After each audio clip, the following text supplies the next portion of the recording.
नमस्कार। मैं संजय पांडे और आप देख रहे हैं समाज की बात।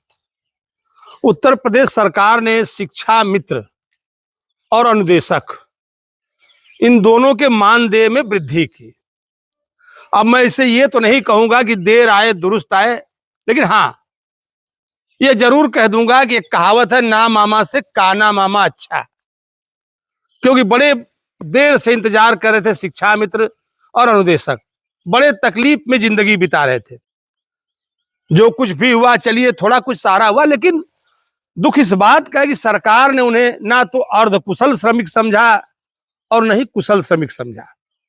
मैं बार बार, हालांकि उनकी तुलना नहीं की जा सकती क्योंकि वो शिक्षा का कार्य करते हैं, इसलिए मैं उनको अगर श्रमिक कहता हूं तो मैं उनका अपमान नहीं कर सकता, लेकिन ऐसे शब्द का इस्तेमाल हमको जानबूझ करके कहना पड़ रहा है।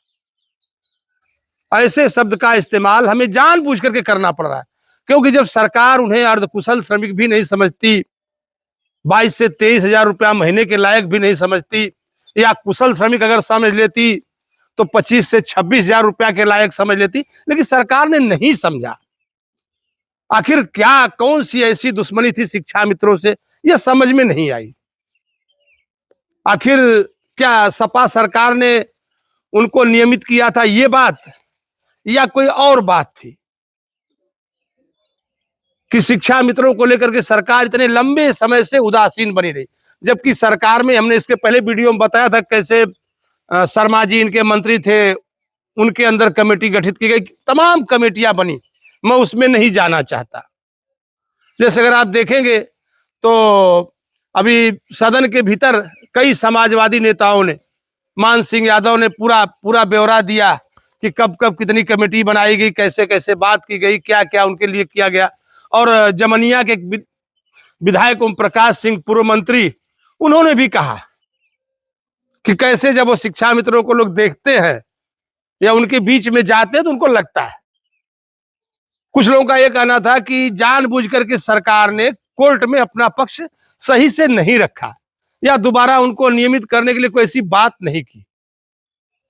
कुछ लोगों का यहां तक भी कहना है कि उसमें तो कुछ ऐसे शिक्षा मित्र हैं जो टेट पास है, तो उनके लिए सरकार आखिर क्या कर रही है।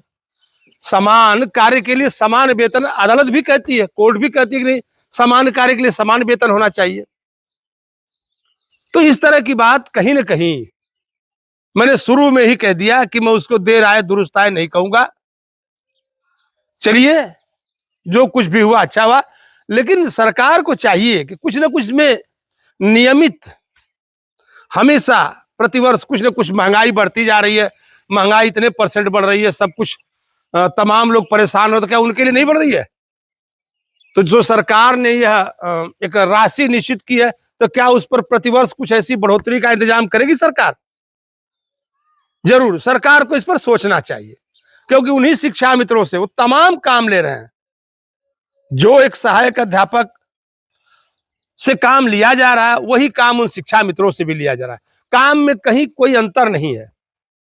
और मैं तो कई बार कह चुका हूं कि ये जो जितने भी आज शिक्षा मित्र हैं, कुछ अगर अपवाद स्वरूप कुछ जगह पे छोड़ दिया जाए, कुछ ग्राम प्रधानों ने आगे पीछे करके कुछ ऐसी नियुक्तियां की होंगी, नहीं तो ज्यादातर ये बच्चे अपने गांव के टॉपर थे, इसमें कतई कोई दो राय नहीं थी। जब वो 12वीं का एग्जाम दिए थे तो गांव में उनके अव्वल नंबर थे, जो सबसे ज्यादा नंबर वाले बच्चे थे वही शिक्षा मित्र रखे गए थे। खैर, लालच बुरी बला, और हमारे यहाँ तो होता भी है, ये पहले से चला आ रहा था, और उसी नक्शे कदम पर इन लोगों ने भी काम किया कि चलिए आज हम कुछ दिन तक सेवा देंगे, बाद में हम नियमित हो जाएंगे, और उसी लालच ने इनकी पूरी जिंदगी बर्बाद कर दी। देखा जाए तो उसी लालच ने इनकी पूरी जिंदगी बर्बाद कर दी, और आज अब वो उम्र के इस पड़ाव पर खड़े हैं कि उनके लिए आगे कुआं पीछे खाई वाले हालात हैं।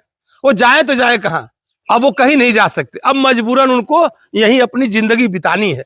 लेकिन उनके बच्चों का भविष्य, उनका भविष्य शायद इतने कम मानदेय में संवर नहीं पाएगा। सरकार को एक बार फिर इस पर विचार जरूर करना चाहिए, या आने वाले वर्षों में विचार करना चाहिए। इस तरह की लंबी चुप्पी नहीं रखनी चाहिए।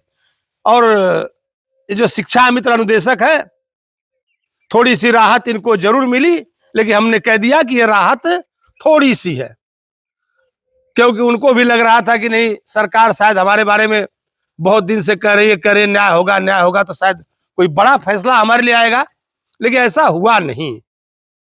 खैर, जो भी हो, उन शिक्षा मित्रों और शिक्षकों को भी अब यह सोच करके आगे बढ़ना होगा कि जो शिक्षा है उसका स्तर कैसे सुधारा जाए, उस पर लोगों को ध्यान देने की जरूरत है। नहीं तो एक दिन ऐसा आएगा, न तो सहायक अध्यापक के पद बचेंगे और न ही शिक्षा मित्रों के। अगर यही हाल रहा तो फिर मैं अपने अगले वीडियो में मिलूंगा। तब तक के लिए धन्यवाद।